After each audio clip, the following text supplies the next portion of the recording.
Hello and welcome to the beginning of the 2023 school year. My name is Elizabeth Martin. I am the art teacher here at Blank Elementary School, and I will be presenting on the topic of getting to know your students. This session is about 30 minutes long. As we go through this presentation, I'm going to discuss three main ideas. The three main points or ideas we will be discussing in this 30-minute presentation are: one, what do we mean by get to know your students? Two, why is it important to get to know your students?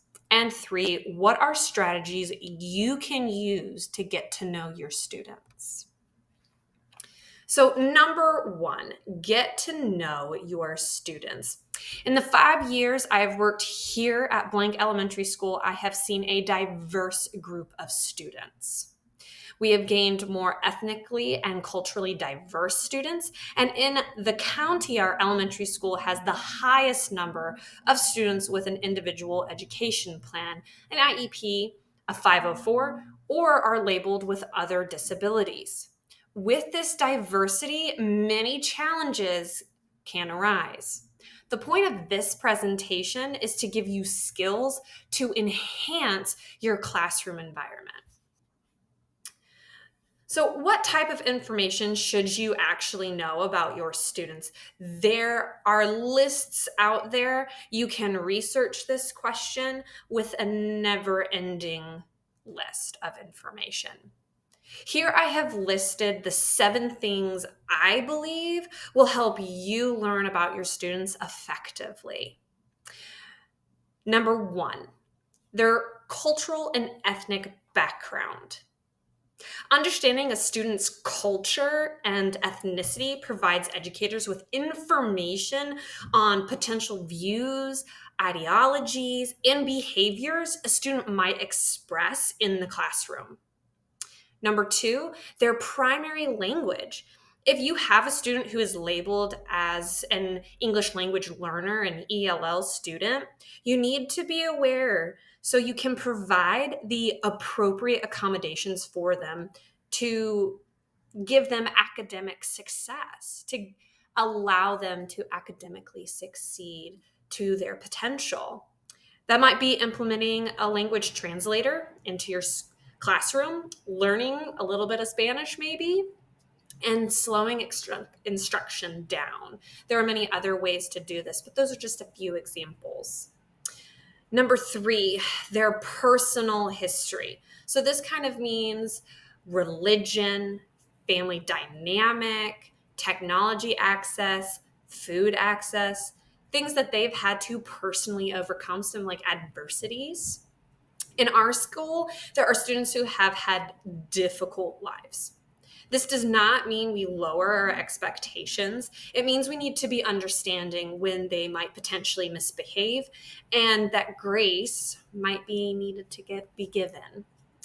Number 4, IEPs, 504s, gifted, SPED, and other services that students might have. This seems kind of like a no-brainer, but you really need to read those documents.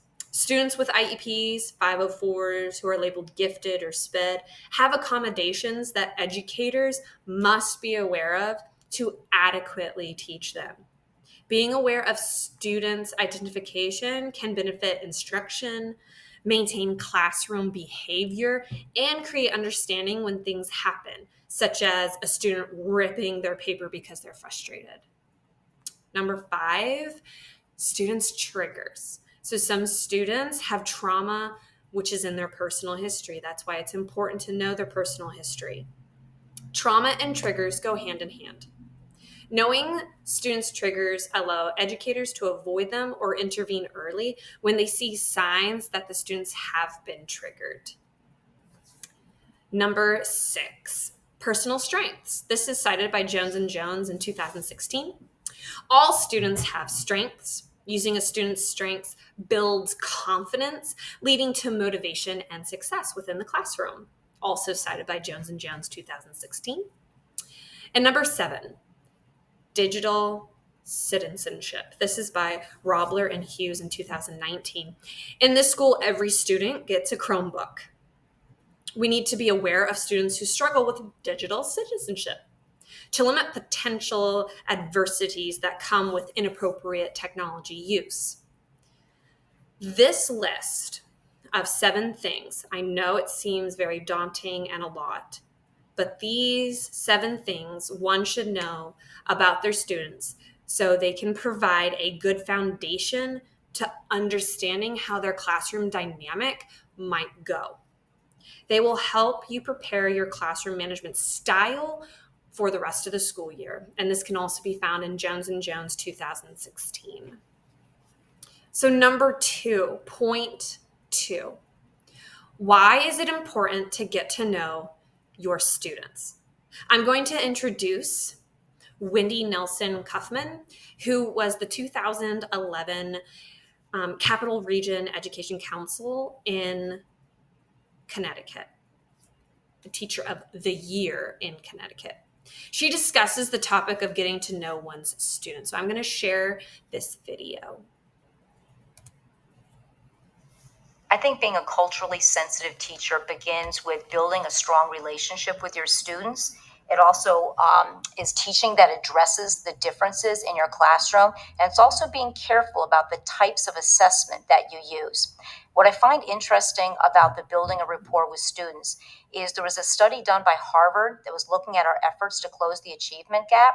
And they found there really wasn't a large difference between the white students and the students of color when they were asked questions about what they wanted in school, and what they liked about school, and what a good education was. There was only one question that made a difference for the students. The students of color said it mattered to them whether their teacher liked them. The white students didn't care about that. And if that's true, then that really makes it incumbent upon us to build a rapport and a relationship with all of our students, but being particularly sensitive to our students of color. And I think building a relationship goes beyond just, hi, how are you doing today? I think it goes into after school, noting what sort of activities they're doing. One of the teachers and I went to a basketball game yesterday that one of our students was in. And it's important that we're trying to build that connection with students, that we're looking at them and noticing in their faces, how are they feeling today? And then the next day going, you said you were a little tired yesterday. How are you feeling today? It's really important to show that you care, and not in a superficial way, but in a really meaningful way. And you need to lay that foundation the first day of class. And that you may feel like is taking time away from your curriculum and your teaching. But if you lay that foundation, you're going to have so much more success with your teaching down the road. Once you get to know your students well, that's going to help you with your teaching, because you know what's the right material to choose for them. You know what their interests are. You know what's going to engage them. You know how to hook them into the learning. And history is teaching about people, is teaching about events, but there's so many analogies with today, but you have to make the right analogies. So if you know what your students care about, that's going to help you in doing a much better job in making your teaching relevant to the students. I think the third piece is assessment. We have to be sure that we're giving our students choices when they have assessment. So students should have a way of demonstrating their knowledge that allows them to bring their own passions, their own interests into it, as long as they're meeting the criteria that you've set for your assessment. So it's no surprise that when we're looking at one of my assignments on the struggle for freedom, that I have students choose what groups they want to examine. My student, whose parents were born in China, is interested in the late 1800s, what happened to the Chinese and the discrimination that they faced. One of my students who was Muslim wanted to focus on more recent events and how people who are Muslim feel like they're being discriminated against today. So that's important, that you're letting students take their own cultural identity and express it in their learning somehow. So assessment's a really crucial piece in your teaching. The other thing that I think is important is when you're selecting what you want to teach students, you have to make sure students feel like they're seeing their own face in history. And I think of the analogy of when you go to a party and the next day someone shows you the pictures that they've taken. And if you don't see your face in any of those photos, one, you're going to question, was I really there last night? But you're also going to feel like you're not important. And that's why I think it's really important that we're sensitive about what we choose to teach, what materials that we're using, because we want everyone to feel like they see a piece of themselves in that lesson.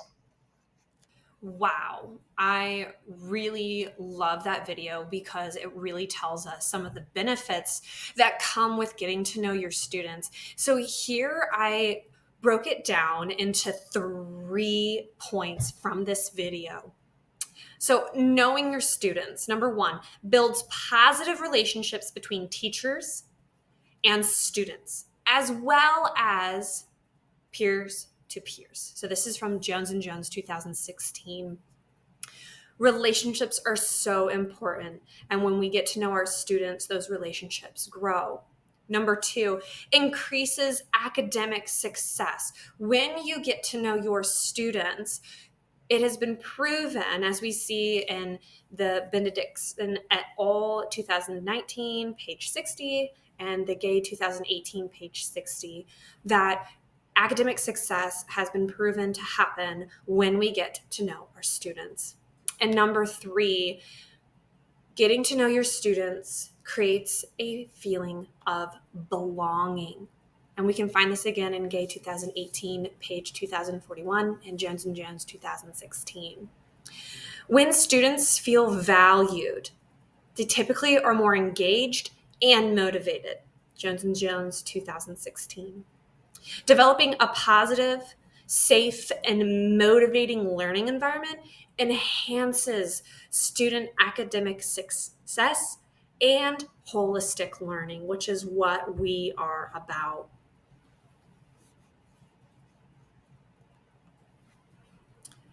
So our third point is, what are strategies you can implement in your classroom to get to know your students?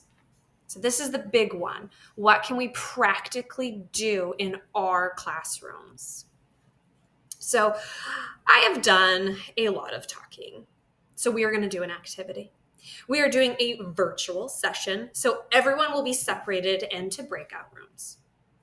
Take about 2 minutes to think or even write on a piece of paper a strategy you use and do or could use or have heard other people use in their classroom to get to know their students. So if you do anything, what do you do? What could you do? And what have you heard about? So take 2 minutes and think about that. And we're going to wait for 2 minutes while you're thinking, and then I'll break you out into your breakout rooms. So wait 2 minutes.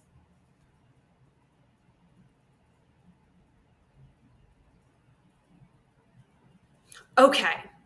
So now that you've had time to think about it, so now we're going to go into our breakout rooms. For 5 minutes, share with your group what you have written down or what you were thinking about. And then when we come back, we are going to discuss as a whole group. So pick one person from your group to share what you all were talking about. So we're going to go ahead. We're going to break out into our groups. You have 5 minutes, and then we will be coming back. All right, everyone, welcome back. So I was popping in and out of some of these breakout rooms, and I heard some awesome discussions and strategies being shared. So let's have each group share their favorite strategy or some things that they were discussing. And this is going to take anywhere from 5 to 10 minutes, but we're going to try and keep it in the 5-minute range if we can. So let's go around. These were great suggestions, everybody. I can really tell that you're already thinking about ways to get to know your students. So, strategies that we know. As we just learned, there are so many strategies you can use in your classroom to get to know your students.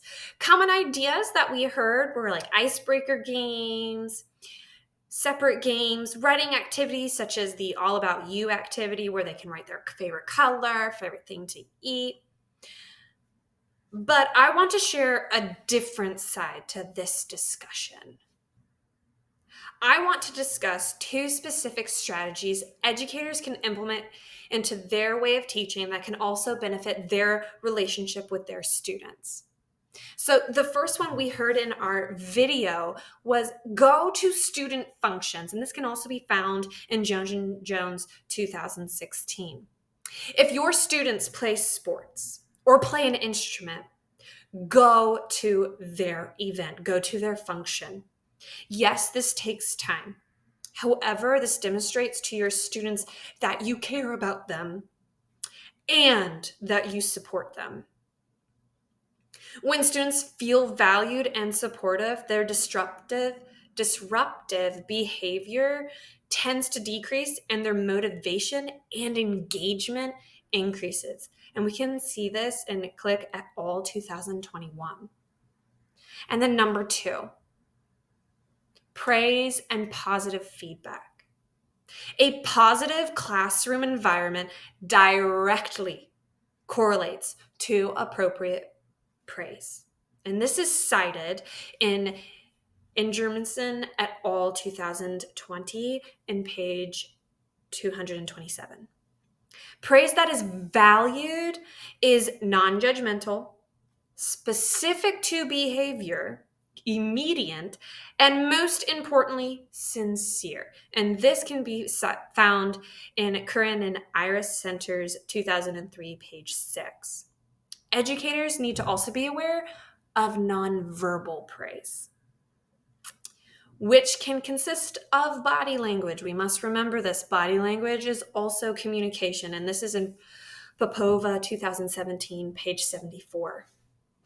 Body language can be positive and negative. So those were the 2 big strategies that I wanted to share with you: going to student functions and praise and positive feedback. So we're just going to recap because we have been through a lot.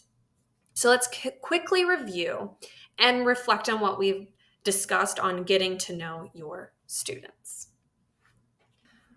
So over the course of this presentation, we have discussed 3 main points. They were: 1, what do we mean by get to know your students?